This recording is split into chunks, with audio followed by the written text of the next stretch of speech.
আমাকে বলা হয়েছে আমি গরিবের রক্তচোষা, সেটাও আপনারা গ্রহণ করেন নাই।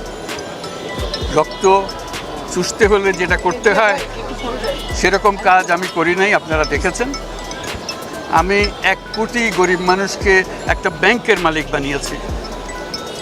চুষবো কোথার থেকে? তাদেরকে মালিকানা দিয়েছি, আর কেউ তো দেয় না এই পর্যন্ত।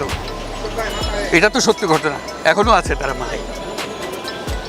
বলা হয়েছে আমি পদ্মা সেতু বানচাল করে দিয়েছি, সরকারের টাকা, অর্থ,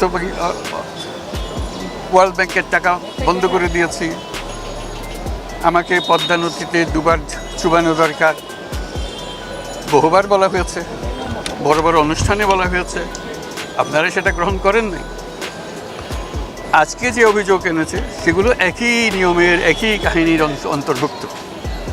কাজে আপনাদের বিবেচনার উপরে আমি ছেড়ে দিলাম।